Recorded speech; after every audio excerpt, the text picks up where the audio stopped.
Another capital gains tax solutions podcast, also streamed on expert CRE secrets podcast, where we believe most high net worth individuals and those who help them, they struggle with clarifying their capital gains tax deferral options. Not having a clear plan is the enemy, and using a proven tax deferral strategy such as the deferred sales trust is an amazing way for you to exit highly appreciated cryptocurrency businesses, real estate, defer capital gains tax. You can create and preserve more wealth, or help your clients, friends, and family do the same.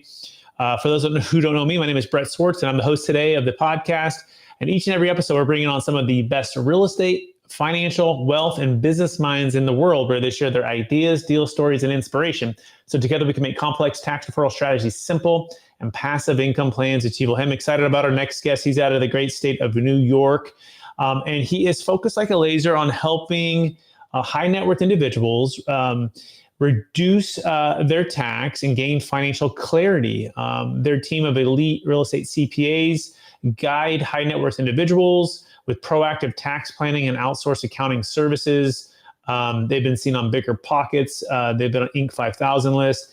And really what I love about what they do is they're focused like a laser on the real estate professional community, whether that be someone who's running a fund, someone who's doing syndications, or just a high net worth individual who's looking for practical real estate investor tips to reduce taxes, not just the general tips. And so they're highly specialized, and this is going to be an amazing interview. Please welcome to the show with me, Thomas Castelli. Hey, Thomas, how you doing? Great. Thanks for having me. It's an honor to be here today. Absolutely. And for our listeners getting to know you for the first time, would you give us a little bit more about your story and your current focus? Yeah, absolutely. So I kind of started off in the accounting world. Everybody was like, go to college. So I went to college, got a degree in accounting. And kind of when I was in college, I started to realize, in order to build wealth and live the lifestyle I really wanted to live, I'm going to have to do more than just have an accounting career. So I started picking up books, started reading Rich Dad, Poor Dad. And, from there, the rabbit hole goes pretty deep. And what I've noticed is that real estate was in the portfolio of many, many wealthy people for tax purposes as well as other reasons.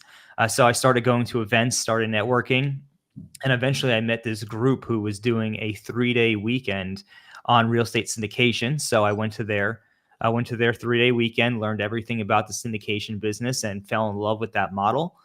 Started going to their monthly events, eventually met someone who would be a mentor to me, and invested with them as a limited partner. And then eventually they said, hey, look, if you ever find a deal, we will syndicate the deal with you. So I went and found the deal, and we syndicated that. That since went full cycle. That was an 82-unit apartment complex in Jacksonville, Florida.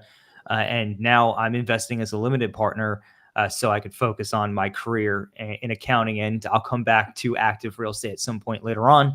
It is in the plans, but right now I'm focused on as a limited partner. Amazing, Thomas. Absolutely love that. And if you want to learn more about Thomas, you can go to therealestatecpa.com, therealestatecpa.com. Not only is Thomas a CPA, but he's also a certified financial planner. Before we dive into the topic at hand, which is becoming a real estate focused CPA, and then what that can do for you as the real estate investor or entrepreneur who is struggling with taxes of all sorts. Thomas, I want to take one other step back. I believe we've all been given certain gifts in this life, and these gifts have been given to us to be a blessing and help to others.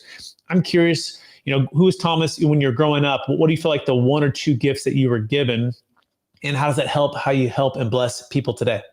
Yeah, I've always been, I guess you could say, a go-getter or very driven. So I've always been want to do things a little differently. So like when I was growing up, I'd always be going out trying to make money for myself, whether it was doing landscaping or washing cars or computer repair, so on and so forth. So that ability has helped me be able to find solutions to problems that people have, and that's applied pretty well in my career as a tax advisor, because people always have there's patterns to people's problems, but sometimes people's problems are unique when you put it all together, and finding solutions to that rather than just giving the same old advice has cookie cutter advice, if you will, has served me well in that capacity. So I'd say that being driven and being willing to find solutions to problems has really been a key driver of my career and my life so far. Amazing. I love that. Yeah. Thinking it differently, adding value, being entrepreneurial, being hungry, and going out and seeing those challenges, and then having an entrepreneur driven spirit to solve those problems and help people. Is that a fair summary? Yep, I'd say so. Awesome. So let's dive right into the topic at hand, which is becoming a real estate focused CPA. So Thomas, what would you say is the number one secret to becoming a real estate focused CPA? Yeah. So if you want to become a real estate focused CPA, you definitely want to work with real estate investors. That's probably the best way, because there's a lot of hands-on learning. And as you kind of come into the problems that your clients are facing, you're going to be forced to do the research. You're going to be forced to find the solutions to their problems. Now, having said that, reading is a big one as well. So for me, when I first started kind of my journey of advising, I went and just found books on the topic of real estate tax. The NOLO series has been phenomenal.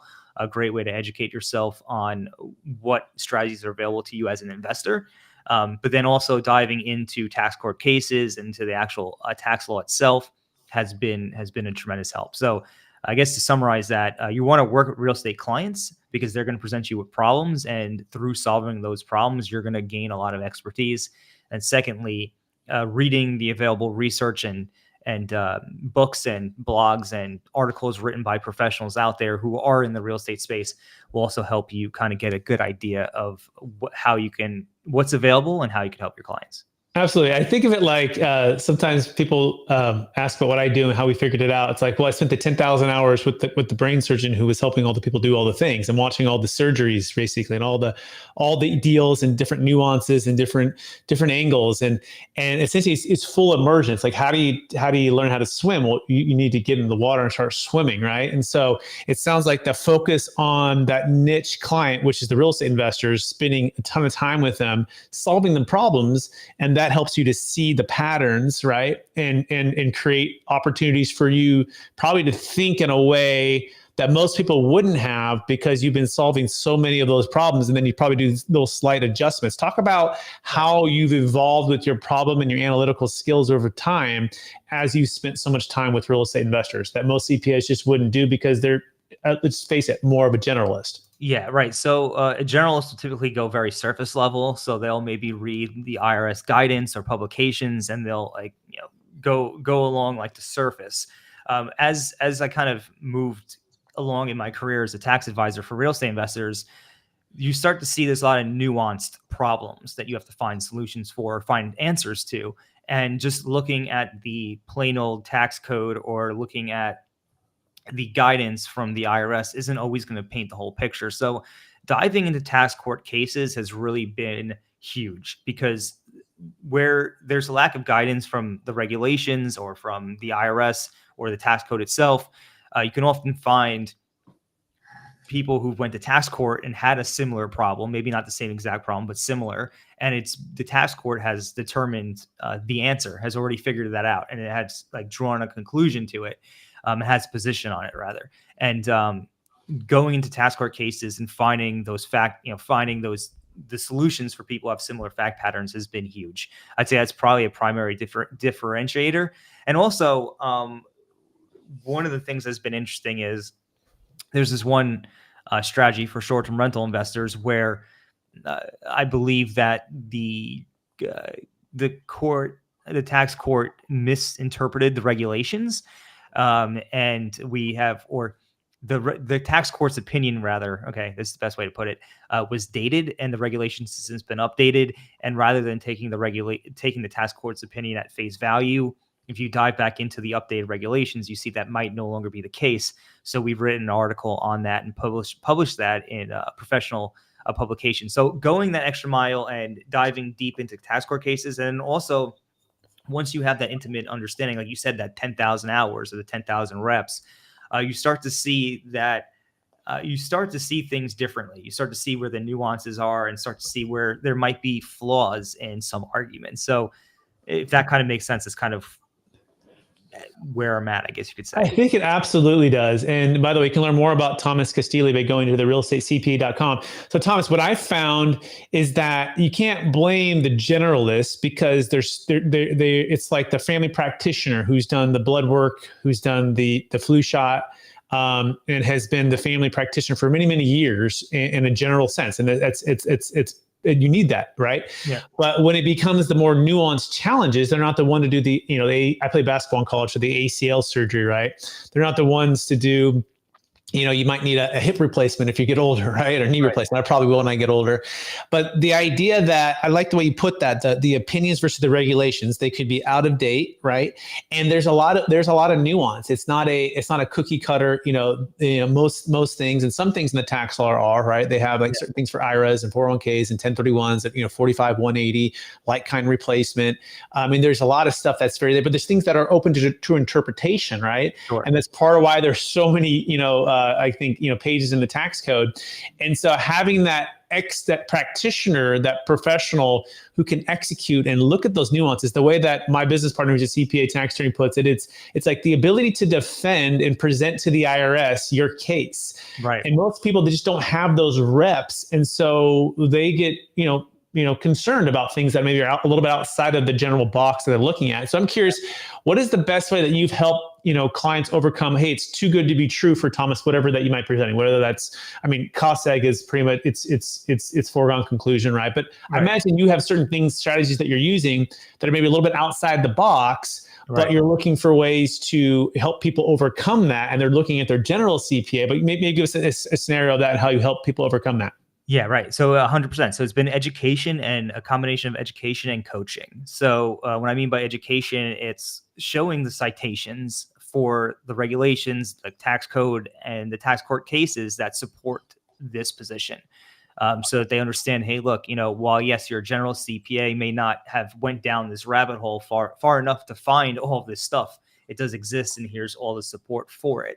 So usually once the clients see all the support for a position, they usually start to see like, okay, great, my general CPA just hasn't went deep enough into the rabbit hole to figure this out, and they usually get comfortable with it from there. So, and then also just like when I say from a coaching perspective, it's putting this information, is setting us like presenting this information in a way that makes sense, and then kind of talking through their objections, if you will, which are mostly concerns about risk for the most part, or how it might apply to their situation. So the combination of those two things has gone a long way. And I can't, the citations and having that support ready can't be understated there. Okay, I like that. So it sounds like the best way to overcome the false belief it's too good to be true if the generalist CPA is not agreeing or is concerned about it is to show the exact citations that support the position that you're taking, number one. And number two, that opens up the idea that, oh, it does exist. Maybe my CPA generalist hasn't gone deep enough. We've also found too, is when you invite the CPA in, and you actually have them along the ride for the journey of the due diligence rather than the back seat or the car that's trailing behind. Because sometimes, our clients, I encourage them, like, go pay the CPA to do the due diligence, right? Number one. But B, don't race ahead of them and then have them try to make a decision within 30 days because your deal is closing. What we do is for the capital gains tax solutions, it ends up being multi-million-dollar exits, big tax bills, big opportunities, which we'll talk about here in a minute, how you're helping clients solve all that. But it's that window of how you invite them in. But also, I want to touch on this part of it, Thomas. It's that emotional connection, right? Where, hey, I have had someone help the family for 5, 10, 15, 20 years. They've helped them go from 0 to 5 million, 10 million, or 100 million, or whatever it is. They've been that CPA. And so sometimes they're putting the, like, I need you to say yes before I say yes to Thomas and his team, right? Yeah. And it's an unfair position because the CPA really has no upside, the generalist, in the sense that if he says yes to something that he hasn't ever done before, and he's kind of concerned about, and it does work, well, then great. Thomas is probably still the hero. But if he says no to it and he says yes to it and it doesn't work, well, now he's kind of the guy who's on the hook. So talk about that relation of that emotional transfer from one person who tends to be the person who's always helped them to, let's say, hey, how do we make this a team effort and not make it one or the other, but both of us together? Right. Yeah. So that's a great question. So there's kind of two angles. Sometimes, so I'll take the first angle first, the one where sometimes it's like when you're running a business, right?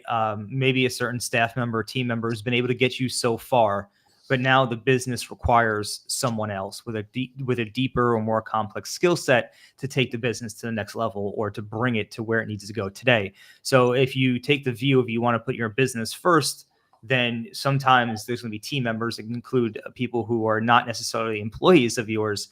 It's time to move on from those people because even though you might have a history, everything's went great. If you continue working with this individual or this team, what have you, you're holding yourself back. You're holding your business back from going to where it needs to go. So there's one angle, right? There's an emotional connection. They've helped you, but at some point you got to say, this is a business decision.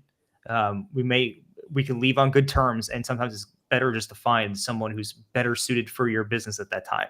So that's one way to look at it. The other way to look at it is like trying to get the generalist CPA on board. It really comes down to the generalist CPA's willingness to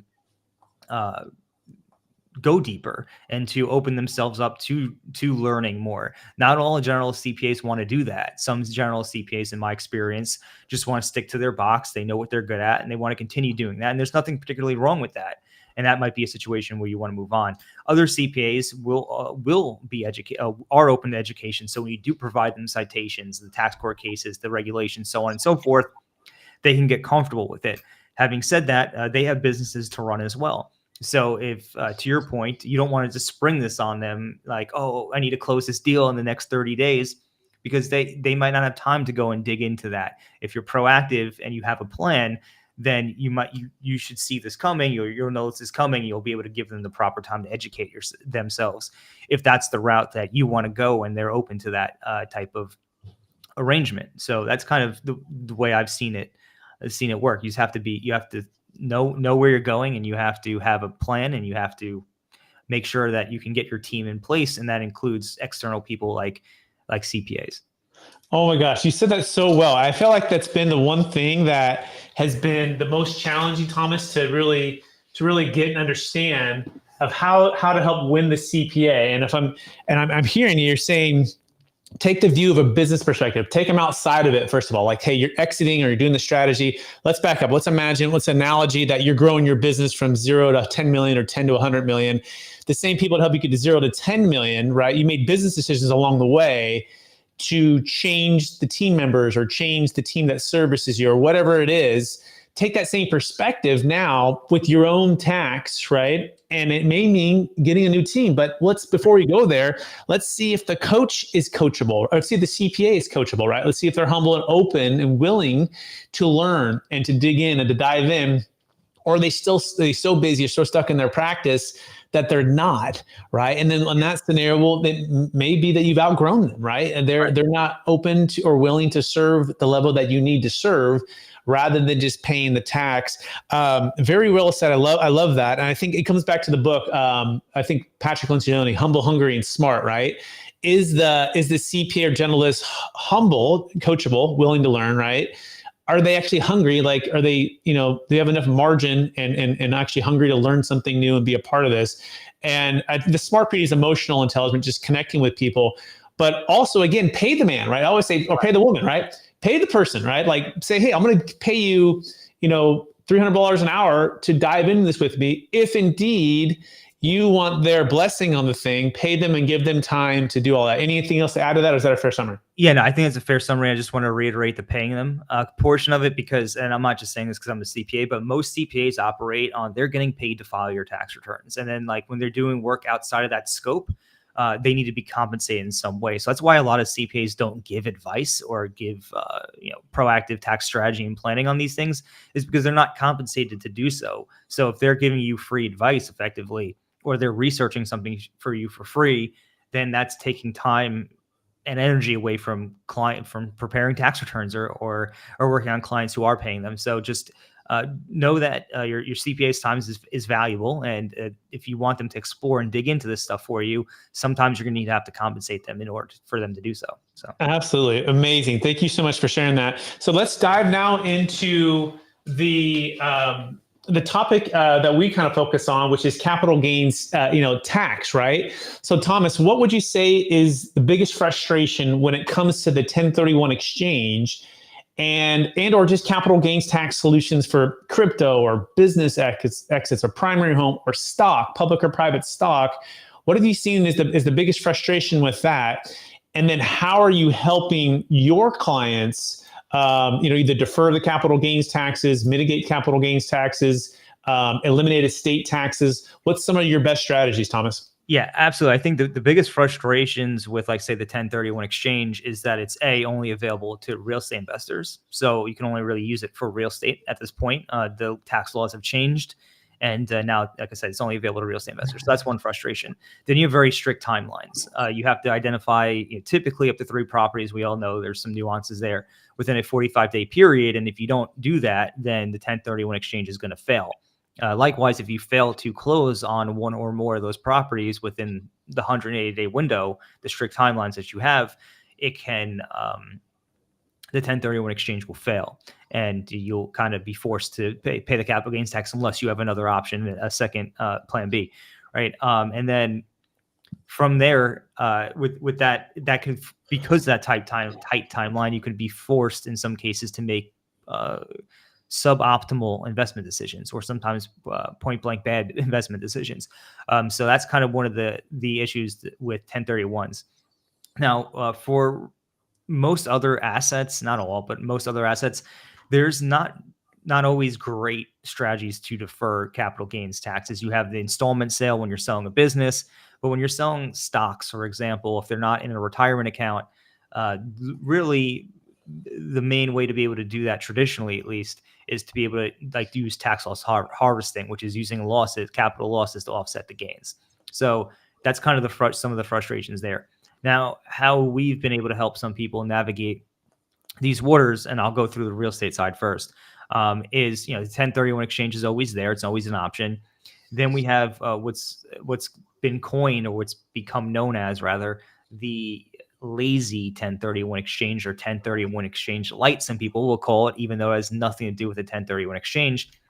And that's where you buy another property in the same year that you sell a property, and you use the law. You basically run a cost segregation study on it to accelerate the depreciation, use bonus depreciation to generate losses that can help offset that capital gain on the sale of the original property.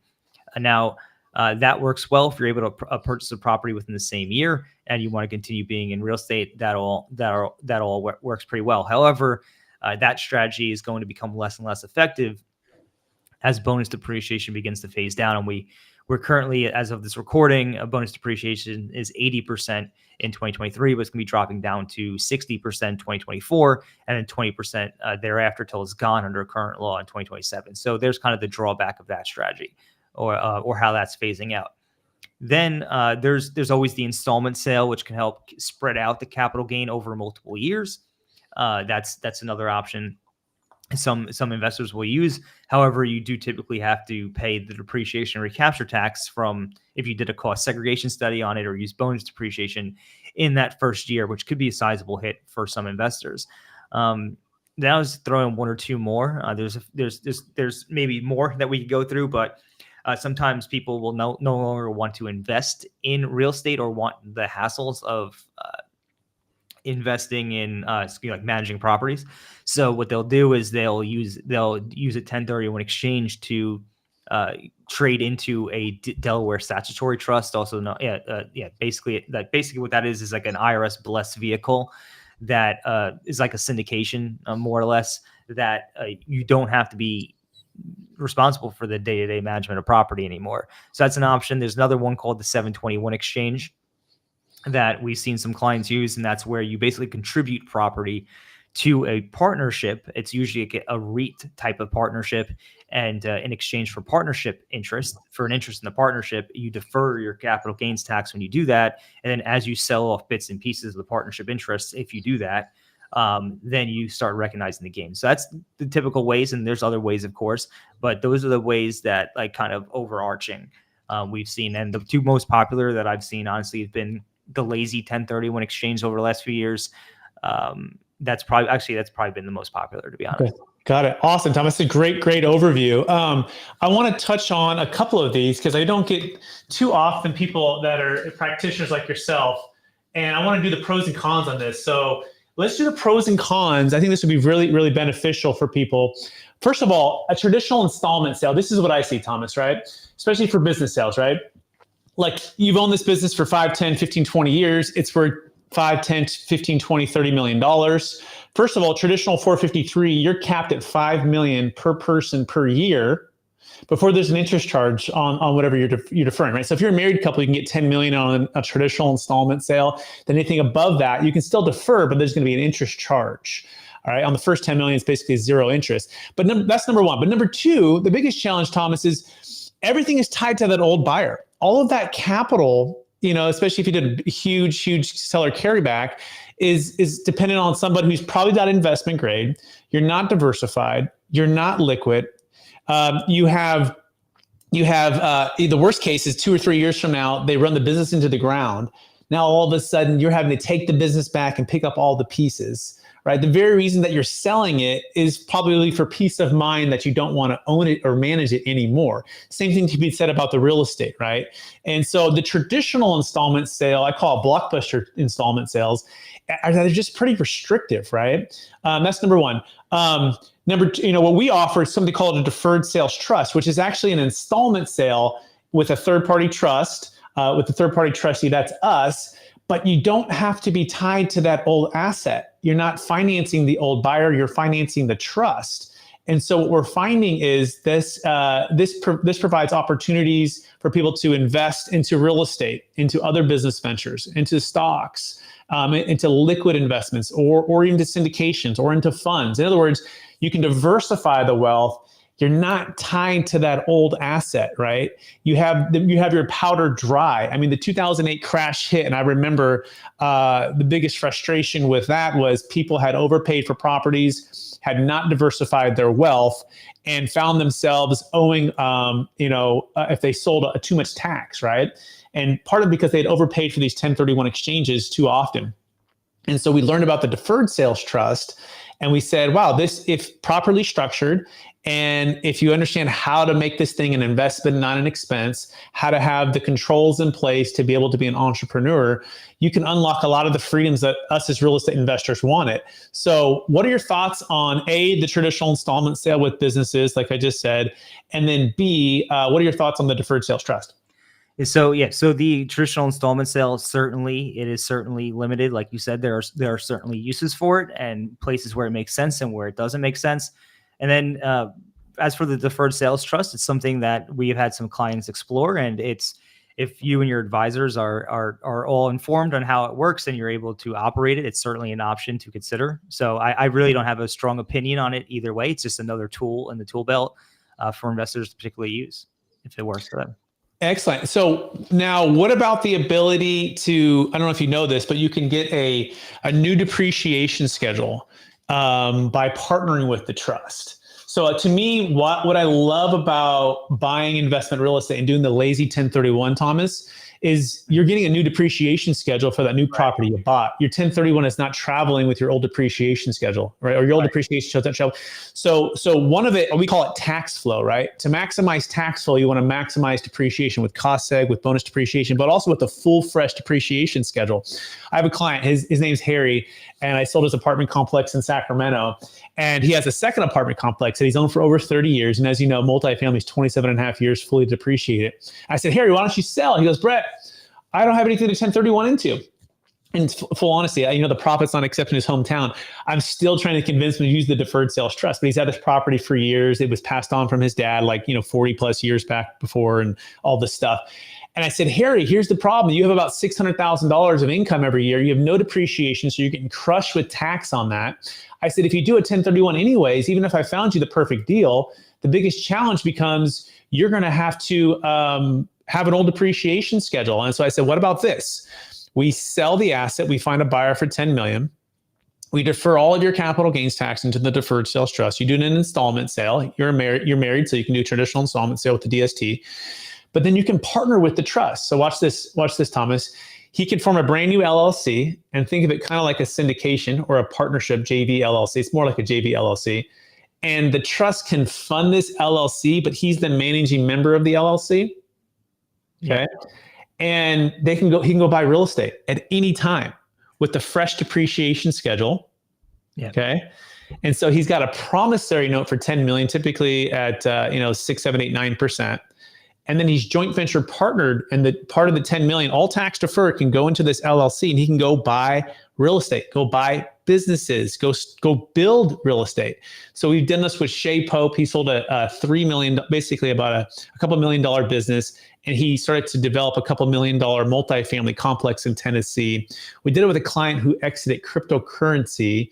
She bought crypto for about 50,000 and went to 50 million, and we exited 5 million of it, deferred the tax, and just use it for startup capital. So that concept, had you heard of that before? Does that change any thoughts on what the DST is and what it can do? Yeah, no, I definitely understand how the DST works, and I think it can be a powerful solution if used properly and in the right context. Especially when it comes to real estate, you definitely want to get that. You definitely want to get the basis if you can. Like you said before, when you have the 1031 exchange, when you do a 1031, you're carrying forward, long story short, you're carrying forward the basis from the original property, plus or minus some items, and you're not getting that the full depreciable value of that new purchase, if you want to put it that way. So being able to have that full depreciation basis when it comes to real estate is certainly key. And like I said, the tool is definitely a powerful tool if it makes sense for the person and what they have going on. Yeah, awesome. Now let's touch on the Delaware real fast, right? So with the Delaware, Thomas, I found that, and we do Delaware statutory trust for clients. We love it for mortgage over basis, right? Because debt over basis is not deferrable with installment sales. But for the mortgage over basis challenge, you can do these zero coupon deals where you essentially can get no debt in your name. It's non-recourse. It's a passive deal, so you have no mortgage trash liability. But you have no control, no liquidity, no diversification. And these fees are huge. I got my series 22 and 63 at one point. Now we refer out our Delawares to the strategic alliance that we work with. But I mean, we get paid these big fees, but these deals are tied up for 7 to 10 years. A lot of times they're beautiful properties, but they're also not value add. It's like the whole Bigger Pockets community is like, how do you buy something, add value, and do forced equity appreciation? But these Delawares are turnkey deals with these amazing operators, but the returns aren't fantastic, and you have no control, no liquidity, no diversification. So I also call that the blockbuster Delaware 1031 is what I call it. But what are your thoughts on that? I mean, does any of that resonate, or what are some of the challenges you see with the Delaware? Yeah, the Delaware is certainly a lot of people who we've seen explore that challenge, explore that strategy has certainly been the lack of control. That's because we have people who've been landlords their entire life or for a significant portion of their working career, and then when it gets to the point where they're ready to hand that off, they start to get cold feet about giving the reins over to somebody else. So that's been probably the biggest drawback for most people, and also perhaps the lack of options. In a sense, Delaware statutory trusts tend to have like Class A retail type of properties. There's other like office and things like that, but it's the lack of options and the lack of control is typically what we see the most objections around when it comes to using the DST as the Delaware statutory trust, to be specific, as an exit strategy. Yeah, I couldn't agree with you more. And if people want to learn how to eliminate the need for the 1031 exchange forever and the Delaware statutory trust, you can go to capitalgainstaxsolutions.com. As you can tell, I'm very passionate about the deferred sales trust because I've seen the transformation it can do for clients, and especially for you, the real estate entrepreneur who's looking for options beyond the lack of control, lack of diversification, lack of liquidity. And the worst one, we think, Thomas, is the lack of timing. If you don't have time on your side to make investments when they make sense, then your investment plan is flawed, we believe, right? We believe if you have to stay in debt, especially debt that's been adjusting recently to overpay for properties in a 1031, your investment thesis and strategy is flawed. What you want to be able to do is to invest when it makes sense, and the deferred sales trust can offer that. So go to capitalgainstaxsolutions.com, and if anyone also wants to learn about that, you can check out the book, Building a Capital Gains Tax Exit Plan. And my son wants me to help him out on his thing here. Hey, can you go see Mommy real fast? We're live. Go ahead. You're out of here. All right. So we're ready for the lightning round, Thomas? Yeah, let's go. All right. So knowing what you know now, if you could go back to your 25-year-old self, what's the one golden nugget and make sure to tell yourself to do? Go back to my 25-year-old self. One golden nugget. I would tell him to take the shot. Just take the risk and swing for the fences. You have plenty of time to recover. That's what I tell him. Awesome. Question number 2, what's the number one book you recommend or gifted the most in the past year? Number one book, 10X is Easier Than 2X by Dan Sullivan and Dr. Ben Hardy. Amazing. Question number 3, what's the number one leadership quote or theme that you strive to live by? The number one, okay, I don't know. I'm going to paraphrase this quote. It's going to be find someone to model, right? Master that model and then innovate after you've mastered the model. That's my, I don't know if that's like a paraphrase of a quote, but I think it's perfect. Next question. What are you most curious about right now? Right now, I'm most curious about basically how to educate and inspire people. That's really what I'm most exploring right now. Right now I'm running like an information type of business where we have courses, and it's just how do I inspire people to learn more and to basically take more more responsibility over their tax situation in general. That's probably the best. That's what I'm focused on right now. That's awesome. Number one way you use ChatGPT for your business. Oh yeah, that's great. Rewriting stuff, right? So I'm drafting things I've been writing for years, but sometimes you throw into ChatGPT, ask it to rewrite it or optimize it, and it rewrites it in a way that makes it much better than you had before. So it's still the same concept, still the same content, but it's just they rewrite it in a much cleaner way. So that's probably the primary usage that I've been using it, but I've also been using it to help me chunk logic and make calculations and analysis now, because now it has sophisticated analysis tools. So you could have it do like complex financial calculations for you in a matter of really seconds at the end of the day. It's absolutely amazing. I'm still just trying to get my handle on just the basic stuff, but I absolutely love the ChatGPT. Thomas, last question. After all the people you've helped, create and preserve more wealth with taxes, become an expert CPA and certified financial planner, what would you say is the number one thing that you practice to stay centered in your values and stay encouraged to charge forward and reach even higher heights? Yep. Daily journaling for sure. So I'm one of these people who has so much stuff floating around in my mind that I need to write it down and review it and clarify it. And doing the daily journal, which I typically do in the morning, just helps me stay focused and prioritize on what really needs to happen. So that's been a huge practice for me. And I do that every day. Amazing. Thomas Castelli, I want to thank you so much for being on the show, sharing so much wisdom, going back and forth with me on the deferred sales trust and all the different tax strategies. I want to encourage you to keep using the gifts you've been given about being driven, doing things differently, having a heart for solving people's problems in a way that can help them unlock more wealth for themselves and for their families, for their communities. Keep seeing patterns and figure out ways to just help people, because to me, I believe we're on this big fight. It's the reverse Tea Party that's happening right now. And it's the battle for the wealth of America over the next 20 years, especially as the 84 trillion transfers. And if we don't have people on the front lines like yourself fighting every day to give people their options, the money, unfortunately, is probably going to be wasted away. Right. But if we can keep it in the hands of the entrepreneurs and the real estate investors and people who are creating jobs, creating communities, making an impact, we can make a huge difference for freedom in America. So I want to encourage you to keep doing that. For our listeners, Thomas, who want to get in touch with you, could you remind them one last time what's the best place for them to find you? Yeah, the best place to find me would be therealestatecpa.com/Thomas. That's where I have all my links and all my information. So that'd be the best place to find me.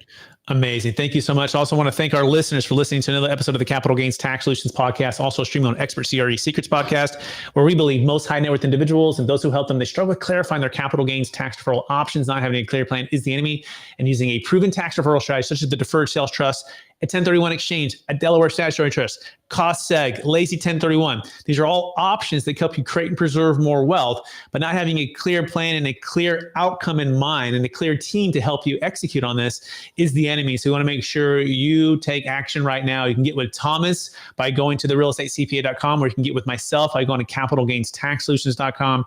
We'd love the opportunity to help you out. So appreciate everyone out there. And also check out the book. We do have Kevin Harrington from Shark Tank in the book. We hit #1 bestseller. It's called Building a Capital Gains Tax Exit Plan. So you can check that out. It's our focus, we believe, for unlocking your ideal wealth plan when selling any asset of any kind, cryptocurrency, businesses, real estate, saving a failed 1031 exchange. Also, check out the best 1031 exchange plan that we have to help you have a backup plan in case your 1031 fails. All that you can find at capitalgainstaxresearch.com. Appreciate everybody, and we'll talk.